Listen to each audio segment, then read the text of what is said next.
जय हिंद दोस्तों आज हम देखेंगे आपका प्रैक्टिस सेट नंबर 9 देखेंगे, जो कि आपका बिहार कर्मचारी चयन आयोग का जो प्रैक्टिस सेट आपका यहाँ पे कराया जा रहा है। तृतीय स्नातक स्तरीय जो आपका यहाँ पे प्रतियोगिता परीक्षा के लिए जो आपका यह प्रैक्टिस सेट निकाला गया है। और देखिए, इस बुक की अगर हम बात करेंगे तो इसमें आपका 20 सेट दिया गया, जो कि आज का जो वीडियो होने वाला है ये आपका सेट नंबर 9 है। इसका PDF यानी पूरा आपका 20 सेट का जो PDF है आपको लिंक जो है डिस्क्रिप्शन में मिल जाएगा, वहाँ से आप चेकआउट करके आराम से डाउनलोड कर पाएंगे। तो चलिए, आज का पहला प्रश्न क्या है। पहला प्रश्न है कि नीली क्रांति का जो संबंध है किससे है। नीली क्रांति का संबंध किससे बताइएगा। तो इसका संबंध आपका हो जाएगा ऑप्शन सी, मछली उत्पादन से। मछली उत्पादन यानी सी सही आंसर हो जाएगा। थोड़ा सा आज फास्ट करेंगे क्योंकि कभी कभी फास्ट भी आप सभी लोग लगाया कीजिए, इससे क्या होता है कि रिवीजन आपका बेहतर हो जाएगा कम समय में। मुख्य चुनाव आयुक्त की नियुक्ति जो है किसके द्वारा की जाती है। मुख्य चुनाव आयुक्त की नियुक्ति की अगर हम बात करेंगे तो ये आपका राष्ट्रपति के द्वारा किया जाता है। ए इसका सही आंसर हो जाएगा। नेक्स्ट क्वेश्चन है क्वेश्चन नंबर 3। राज्य जो भारत में रबर उत्पादन में सर्वाधिक योगदान देता है वो आपका कौन सा राज्य है। देखिए, अगर हम रबर की अगर हम बात करेंगे तो आपका सही आंसर आपका हो जाएगा ऑप्शन ए, केरल। केरल जो है आपका रबर उत्पादन में आपका सर्वाधिक योगदान देता है। ए सही आंसर हो जाएगा। मंडल आयोग का गठन जो है कब हुआ था। मंडल आयोग का गठन जो है आपका वर्ष 1979 में हुआ था, जो कि 1979 में हुआ था। ऑप्शन आपका बी सही हो जाएगा। किस युद्ध के परिणाम स्वरूप जर्मनी इटली का एकीकरण जो है पूर्ण हुआ था। यूनिफिकेशन पूछ रहा है, तो देखिए इसका आंसर आपका हो जाएगा जो कि सेडान का युद्ध हुआ था 1870 में। सेडान का युद्ध 1870 में हुआ था। सी सही उत्तर हो जाएगा। नेक्स्ट क्वेश्चन है कि हिमाद्री नाम किसके लिए प्रयुक्त होता है। हिमाद्री जो नाम है किसके लिए प्रयुक्त होता है। तो ये आपका ग्रेटर हिमालय यानी ऑप्शन डी सही हो जाएगा। नेक्स्ट क्वेश्चन है कि निम्नलिखित में से कौन सा कार्य RBI का नहीं है। इनमें से पूछ रहा है कि RBI का कार्य इसमें से कौन सा नहीं है। तो रुपए के मूल्य का निर्धारण करना जो है आपका RBI के अंतर्गत नहीं आता है। बाकी आपका मौद्रिक नीति का निर्धारण करना आता है, करेंसी का मुद्रीकरण होता है, व्यापारिक बैंकों के न्यूनतम नगद अनुपात का रख रखाव करना, ये सब आपको उसी के अंतर्गत आता है। नेक्स्ट क्वेश्चन है कि निम्नलिखित में से कौन भारत में लोकतंत्र के लिए चुनौती है। देखिए, भारत में लोकतंत्र के लिए चुनौती है तो ये आपका हो जाएगा ऑप्शन सी, यानी राजनीति में धन का प्रयोग, यानी ऑप्शन सी सही हो जाएगा। नेक्स्ट क्वेश्चन है कि निम्नलिखित में से कौन सा भारत की सर्वाधिक ऊंचा पर्वत शिखर है। सर्वाधिक ऊंचा पर्वत शिखर है, ये आपका प्रश्न पूछ रहा है। तो ये आपका हो जाएगा ऑप्शन ए, K2। क्या हो जाएगा, K2 इसका सही आंसर हो जाएगा। विकास केंद्र उपागम की शुरुआत किस पंचवर्षीय योजना में किया गया है। तो क्वेश्चन नंबर 10 की अगर हम बात करेंगे तो आपका चौथा जो पंचवर्षीय योजना हुआ था उसी में आपका देखा जाए तो विकास केंद्र उपागम की शुरुआत किया गया था। चलिए, नेक्स्ट क्वेश्चन देखेंगे आपका क्वेश्चन नंबर 11 कि निम्नलिखित में से किसने कहा था कि महात्मा गांधी क्षणिक भूत की भांति धूल उठाते हैं लेकिन स्तर नहीं। तो ये आपका हो जाएगा option D, doctor BR Ambedkar हो जाएगा, यानी भीमराव अम्बेडकर हो जाएगा। 1977 के चुनाव में जनता पार्टी का नारा क्या था। देखिए, उस टाइम अगर हम बात करेंगे तो लोकतंत्र बचाओ, उस टाइम लोकतंत्र बचाओ का नारा था, जो कि 1977 के चुनाव में ये आपका लोकतंत्र बचाओ नारा था। नेक्स्ट क्वेश्चन कि राज्यसभा बजट प्रस्तावों को कितने दिन तक अपने पास रोक सकता है। देखिए, कितने दिन तक पूछ रहा है, तो अगर आप सभी लोग को पता होगा तो आपने आंसर किया होगा ऑप्शन डी, 14 दिन तक ये आपका राज्यसभा का जो प्रस्ताव बजट होता है ये आपका 14 दिन तक रोक सकता है। नेक्स्ट क्वेश्चन है कि भारतीय वास्तुकला में सुर्खी का प्रारंभ हुआ था। तो ये आपका प्रारंभ हुआ था, याद रखेंगे, कुषाणों द्वारा, यानी ऑप्शन ए। नेक्स्ट क्वेश्चन है कि निम्नलिखित में से कौन सा एक स्वरोजगार कार्यक्रम है। स्वरोजगार कार्यक्रम है तो ये आपका हो जाएगा ऑप्शन सी, स्वर्ण जयंती ग्राम स्वरोजगार योजना हो जाएगा, यानी ऑप्शन आपका सी सही हो जाएगा। अनुसूचित जाति के लिए लोकतंत्र की कितनी सीटें आरक्षित हैं। देखिए, अनुसूचित जाति के लिए अगर हम बात करेंगे तो इसमें देखिए जो आपका सीटें आरक्षित किया गया है 84 सीट, यानी सी करेक्ट इसका सही आंसर हो जाएगा।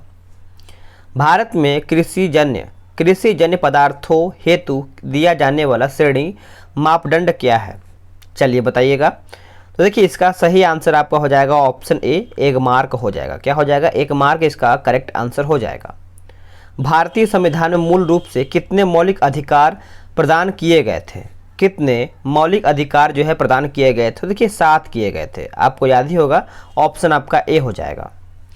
एक गठबंधन सरकार से अभिप्राय है, एक गठबंधन सरकार से अभिप्राय है, तो ये आपका हो जाएगा 2 या अधिक राजनीतिक दलों के गठजोड़ से निर्मित सरकार, यानी डी करेक्ट आंसर हो जाएगा।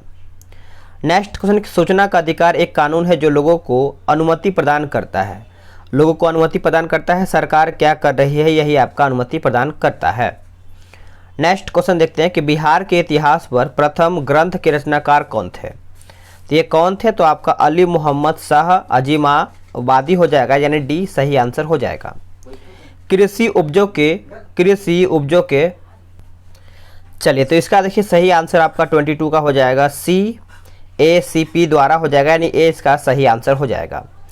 निम्नलिखित में से कौन सा ऊर्जा का गैर परंपरागत स्रोत नहीं है? गैर परंपरागत स्रोत नहीं है, तो ये आपका हो जाएगा ऑप्शन बी, कोयला, कोल हो जाएगा। कोंकण तट निम्न में से किनके बीच स्थित है? देखिए कोंकण की अगर हम बात करेंगे तो गोवा तथा दमन हो जाएगा, यानी डी सही आंसर हो जाएगा। एम्नेस्टी इंटरनेशनल निम्नलिखित में से किससे संबंधित है? तो यह आपका मानव अधिकार से संबंधित है, ऑप्शन आपका बी राइट हो जाएगा। नगरीय क्षेत्रों में मुख्यतः कौन सी बेरोजगारी पाई जाती है? देखिए नगरीय क्षेत्रों की अगर हम बात करेंगे तो ये आपका हो जाएगा ऑप्शन ए, शिक्षित बेरोजगारी हो जाएगा, यानी ए सही आंसर हो जाएगा। लोकतांत्रिक सुधारों का संबंध होना चाहिए, लोकतांत्रिक सुधारों का, तो ये आपका हो जाएगा सुशासन। क्या हो जाएगा? सुशासन। भारत में कहाँ झूम कृषि की जाती है? भारत में कहाँ पर झूम कृषि किया जाता है? तो ये आपका हो जाएगा उत्तर पूर्वी भारत, उत्तर पूर्वी भारत इसका उत्तर हो जाएगा। निम्नलिखित में से कौन सा हिंदुस्तान फर्टिलाइजर कॉर्पोरेशन लिमिटेड के अधीन नहीं है? तो इसका सही आंसर आपका हो जाएगा ऑप्शन सी, यानी कामरूप हो जाएगा, याद रखेंगे। नेक्स्ट क्वेश्चन कि हीराकुंड परियोजना निम्नलिखित में से किस नदी पर स्थित है? कौन से नदी पर स्थित है? तो ये आपका हो जाएगा ऑप्शन सी, महानदी। क्या हो जाएगा? महानदी। चलिए नेक्स्ट क्वेश्चन देखेंगे, हीराकुंड परियोजना आपका कहाँ पे है? महानदी पर। नेक्स्ट क्वेश्चन है कि निम्नलिखित में से कौन सरकार के तीसरे अंग के रूप में जाना जाता है? देखिए इसका उत्तर आपका हो जाएगा ऑप्शन सी, सर्वोच्च न्यायालय हो जाएगा, यानी सी सही आंसर हो जाएगा। नेक्स्ट क्वेश्चन है कि इंडिया डिवाइडेड पुस्तक के लेखक कौन है? इंडिया डिवाइडेड की अगर हम बात करेंगे तो डॉक्टर राजेंद्र प्रसाद हो जाएगा, यानी डी सही आंसर हो जाएगा। नदी जो दक्षिण भारत की गंगा के नाम से जानी जाती है वो आपका कौन सी नदी है? देखिए दक्षिण भारत की अगर हम बात करेंगे तो ये आपका हो जाएगा कावेरी नदी। क्या हो जाएगा? कावेरी, यानी ऑप्शन डी। राजनीतिक दलों को चिन्ह कौन वितरित करता है? देखिए ये आपका इम्पोर्टेंट होता है, एक दल होता है, यानी कोई भी दल को एक चिन्ह दिया जाता है, जो कि आप सभी लोग लोगो भी बोल सकते हो उसको। तो ये आपका चुनाव आयोग ही उसको देता है, किसी को छाता, किसी को ताला, किसी को, मतलब बहुत सारा देखे होंगे आप सभी लोग, प्रधानी, कोई भी चुनाव अगर होता है तो, और कोई भी होता है, जैसे आपका बीजेपी की मान लीजिए या फिर साइकिल मान लीजिए। हाल ही में भारत ने किस देश के साथ शिक्षा के क्षेत्र में सहयोग के लिए समझौता पर हस्ताक्षर किए हैं? तो इसका उत्तर आपका हो जाएगा ऑप्शन ए, मालदीव हो जाएगा। क्या हो जाएगा? मालदीव। पुराणों का अध्ययन करने वाला प्रथम मुसलमान कौन था? देखिए पुराणों की अगर हम बात करेंगे तो वेरी इंपॉर्टेंट यहाँ से प्रश्न आपका बन जाता है, अल बरूनी हो जाएगा। क्या हो जाएगा? अल बरूनी। नेक्स्ट क्वेश्चन है कि 1905 बनारस में हुए अखिल भारतीय कांग्रेस के अधिवेशन की अध्यक्षता जो है किसके द्वारा किया गया था? तो ये आपका किया गया था आपका गोपाल कृष्ण गोखले, यानी ऑप्शन सी राइट हो जाएगा। राष्ट्रीय आदर्श वाक्य जो आपका सत्यमेव जयते किस ग्रंथ से लिया गया है? तो ये आपका देखा जाए तो मुंडकोपनिषद से लिया गया है, यानी डी जो है इसका सही उत्तर हो जाएगा। आप इसको अच्छे से याद रख सकते हैं। नेक्स्ट क्वेश्चन कि महात्मा गांधी ने दांडी यात्रा जो है प्रारंभ किया था कहाँ से और कब किया था? तो देखिए इसका डेट आपको याद रखना जरूरी है, सभी को याद तो होगा ही, 1930 में किया था, लेकिन अगर आप डेट याद रखेंगे तो आपको बेहतर होगा। 12 मार्च 1930 को यहाँ पे दांडी जो आपका यात्रा है प्रारंभ किया था। नेक्स्ट क्वेश्चन कि शैलकृत मंदिर जो है आपका अवस्थित है। शैलकृत मंदिर की अगर हम बात करेंगे तो कैलाश मंदिर जो कि एलोरा में स्थित है। कहाँ पे? एलोरा, यानी ऑप्शन बी करेक्ट आंसर हो जाएगा। भारत में राष्ट्रीय पर्यावरण इंजीनियरिंग शोध संस्थान स्थापित है कहाँ में? तो ये आपका कहाँ पर स्थापित है? तो ये आपका नागपुर में स्थापित है। कहाँ पे? नागपुर में। नेक्स्ट क्वेश्चन की बीसीसीआई द्वारा भारतीय महिला क्रिकेट टीम सीनियर के मुख्य कोच के रूप में किसे नियुक्त करने की घोषणा किया गया है? किसको नियुक्त करने की घोषणा जो है आपका यहाँ पे किया गया है? तो आप सब लोग याद रखेंगे रमेश पवार को। रमेश पवार यानी ऑप्शन ए सही हो जाएगा। बिहार राज्य में शहरीकरण की दर कितना है? बिहार राज्य की अगर हम बात करेंगे तो ये आपका हो जाएगा 11.29% यानी ऑप्शन सी। चलिए नेक्स्ट क्वेश्चन देख लेते हैं। बोल रहा है कि रॉ a history of India's covert operations नामक पुस्तक जो है किसने लिखा है? तो 44 का जो आंसर आपका हो जाएगा ऑप्शन डी हो जाएगा, यतीश यादव। क्या हो जाएगा? यतीश यादव जो है इसका सही उत्तर हो जाएगा। केंद्रीय शिक्षा मंत्री धर्मेंद्र प्रधान द्वारा शुरू किए गए 100 दिवसीय पठन अभियान का नाम क्या है? तो इसका नाम आप सभी लोग नोट डाउन कर सकते हैं, जो कि आपका पढ़े भारत। पढ़े भारत यानी ऑप्शन ए। भारतीय सेना ने निम्नलिखित में से किस शहर में क्वांटम कंप्यूटिंग प्रयोगशाला और सेंटर फॉर आर्टिफिशियल इंटेलिजेंस की यहाँ पे स्थापना किया है? तो इसका उत्तर आपका हो जाएगा ऑप्शन बी यानी महू इसका आंसर हो जाएगा, याद रखेंगे। शिक्षा मंत्रालय तथा महिला एवं बाल विकास मंत्रालय ने किस संस्था के साझेदारी में कन्या शिक्षा प्रवेश उत्सव अभियान शुरू किया है? तो यह आपका हो जाएगा ऑप्शन बी यूनिसेफ। क्या हो जाएगा? यूनिसेफ इसका सही उत्तर हो जाएगा, आप सभी लोग भूलिएगा नहीं। नेक्स्ट प्रश्न है कि पीसी महालनोबिस पुस्तक से सम्मानित प्रथम व्यक्ति कौन है? पीसी महालनोबिस पुस्तक माफ कीजिएगा, यहाँ पुरस्कार लिखा गया है। पुरस्कार से सम्मानित प्रथम व्यक्ति कौन है? ये सब देखिए आपका करंट अफेयर का प्रश्न है, तो आपको करंट अफेयर भी देखना है। सी रंगराजन। सी रंगराजन जो है इसका सही उत्तर हो जाएगा। नेक्स्ट प्रश्न है कि वर्ष 1947 के भारत पाक युद्ध में इस्तेमाल किए गए किस विमान को आधुनिक स्वरूप के साथ भारतीय वायु सेना में शामिल किया जाएगा? तो इसका उत्तर आपका हो जाएगा ऑप्शन बी हो जाएगा, डकोटा हो जाएगा। क्या हो जाएगा? डकोटा। अगला कि संपर्याय मैदान संबंधित है किससे? संपर्याय मैदान जो है आपका किससे संबंधित है? तो ये आपका बताइए, कमेंट करके आप सभी लोग बता सकते हैं। वैसे इसका आंसर जान लीजिए, नदी से संबंधित है। सी सही उत्तर इसका हो जाएगा। गतिशील वैद्युत आवेश पैदा करता है। गतिशील वैद्युत आवेश जो है पैदा करता है, तो ये आपका हो जाएगा चुंबकीय क्षेत्र में। किसमें? चुंबकीय क्षेत्र में। इसमें देखिए 52 का देखा जाए तो आपका मिलान करके बताना है। मिलान देख लेते हैं किस तरीके से क्या होगा। देखिए अगर हम बात करेंगे ट्रिपोनिमा जो आपका पैलेडियम दिया गया है, ये आपका हो जाएगा ऑप्शन तीसरे में। और यार्सिनिया पेस्टिस की अगर हम बात करेंगे तो ये आपका पहले में चला जाएगा। बैसिलस की अगर हम बात करेंगे तो ये आपका दूसरे में, और चौथा जो है आपका हो जाएगा आखिरी चौथे में। ऑप्शन आपका बी हो जाएगा। नेक्स्ट क्वेश्चन देख लेते हैं कि परावर्तित प्रकाश में ऊर्जा। परावर्तित प्रकाश में ऊर्जा की अगर हम बात करेंगे तो ये आपका आपतन कोण पर निर्भर नहीं करता है, यानी ए जो है इसका सही आंसर हो जाएगा। पादपों में मूल रोमों द्वारा जल जिस प्रक्रिया से अवशोषित किया जाता है वो आपका क्या कहलाता है? वह जो है आपका परासरण कहलाता है, यानी ऑप्शन डी जो है सही आंसर हो जाएगा। नेक्स्ट क्वेश्चन है कि निम्नलिखित में से किस कारण से वनों के विशाल क्षेत्र रखने की आवश्यकता है?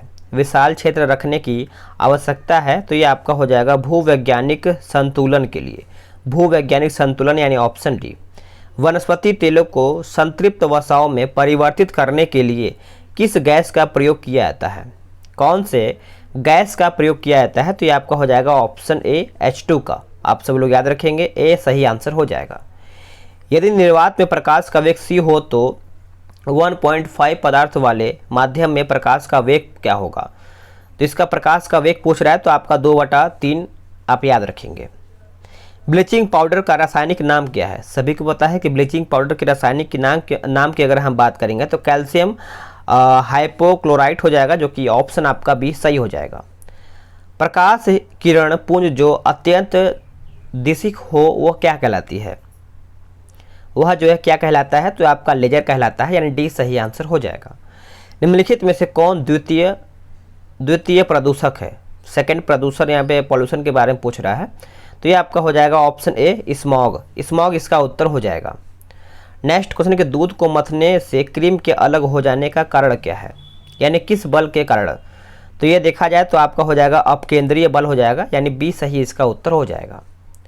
नेक्स्ट क्वेश्चन है कि निम्नलिखित में से किस युग्म में खुला परिसंचरण तंत्र पाया जाता है। खुला परिसंचरण तंत्र जो है आपका पाया जाता है, तो इसका उत्तर आपका हो जाएगा 62 का ऑप्शन सी कॉकरोच और सिल्वर फिश हो जाएगा, यानी ऑप्शन सी सही हो जाएगा। नेक्स्ट क्वेश्चन है कि क्रॉस लिंक्ड पॉलीमर का उदाहरण है क्या।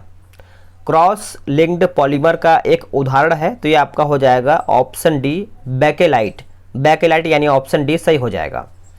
एक जेट इंजन की कार्यप्रणाली निम्नलिखित के संरक्षण पर निर्भर करता है, यानी किसके संरक्षण पर निर्भर करता है, तो ये जो करता है आपका रेखीय संवेग। रेखीय संवेग। नेक्स्ट क्वेश्चन कि ग्रहों की गति के नियम प्रतिपादित किए थे कौन। सभी को पता है, सिंपल प्रश्न है। देखिए आपको इसमें 75 में से आपको ये याद रखना है कि जो आता हुआ प्रश्न जैसे नॉर्मल प्रश्न है उसको गलत नहीं करना है। उसको आप गलत करेंगे तो कहीं ना कहीं आपका जो मेरिट है चांस कम बन जाता है, तो आपका कैपलर हो जाएगा, यानी ऑप्शन बी हो जाएगा। कुष्ठ रोग उत्पन्न होता है, ये भी देखिए एकदम सिंपल है, वायरस से प्रश्न आपका पूछ रहा है। तो कुष्ठ रोग की अगर हम बात करेंगे तो ये आपका हो जाएगा जीवाणु, यानी ऑप्शन ए जो है आपका उत्तर हो जाएगा। जीवाणु किसको बोला जाता है, वायरस को बोला जाता है। अम्ल वर्षा के लिए उत्तरदायी गैसीय प्रदूषक कौन सा है, तो इसका उत्तर आपका हो जाएगा option D sulphur dioxide. Sulphur dioxide इसका सही उत्तर हो जाएगा। नेक्स्ट क्वेश्चन के जीन द्वारा नियंत्रित होता है। जीन द्वारा नियंत्रित जो है होता है तो आनुवांशिकता न कि प्रोटीन संश्लेषण। ऑप्शन ए इसका सही उत्तर हो जाएगा। निम्नलिखित में से कौन सी गैस वायुमंडलीय प्रदूषक है। वायुमंडलीय जो प्रदूषक है आपका प्रश्न पूछ रहा है, तो देखिए इसका आंसर आपका हो जाएगा 69 का ऑप्शन आपका हो जाएगा option C sulphur dioxide. Sulphur dioxide. हड्डियों में जमा मुख्य खनिज तत्व होता है कौन सा, तो 70 का आंसर आपका हो जाएगा ऑप्शन डी कैल्शियम। क्या हो जाएगा, कैल्शियम। नेक्स्ट है कि पानी का त्रिगुणात्मक बिंदु होता है, तो ये आपका हो जाएगा ऑप्शन सी। अगला है, बोल रहा है कि एगार प्राप्त किया जाता है किससे। देखिए एगार की अगर हम बात करेंगे तो ये आपका शैवाल से यानी एल्गी से प्राप्त होता है, ए सही आंसर हो जाएगा। चलिए इसका देखिए आप फिगर देख लीजिए, इसका फिगर इस प्रकार से बनाया हुआ है। दिए गए ग्राफ से 4 सेकंड में चली गई दूरी क्या है, तो ये आपका उत्तर आपका 73 का देखा जाए तो आपका हो जाएगा option C 16 metre. Next question कि एक उत्तल लेंस से 20 सेंटीमीटर की दूरी पर रखे बिंब का प्रतिबिंब कहाँ बनेगा यदि लेंस की क्षमता +2 डायप्टर है। तो इसका उत्तर आपका हो जाएगा ऑप्शन सी, ठीक है, -33.3 सेंटीमीटर। माइटोकॉन्ड्रिया का मुख्य कार्य है कोशिका सेल, तो देखिए इसका उत्तर आपका हो जाएगा ऑप्शन डी हो जाएगा, यानी रेस्पिरेशन हो जाएगा। आप इसको अच्छे से याद रखिए। तो फ्रेंड्स देखिए मैंने क्या है कि आज सुपर फास्ट वीडियो मैंने बनाया है। 75 क्वेश्चन मैंने देखा जाए तो कितना मिनट में कंप्लीट किया है, 18 मिनट में कंप्लीट कर दिया। वीडियो कैसा लगा है कमेंट करके बताइएगा, और PDF डाउनलोड कर लीजिएगा, उसमें आपको मैथ रीजनिंग अलग से मिल जाएगा, और इसका GK GS का भी आपको सेट मिल जाएगा। मिलते हैं एक नई वीडियो में, आज के लिए इतना ही।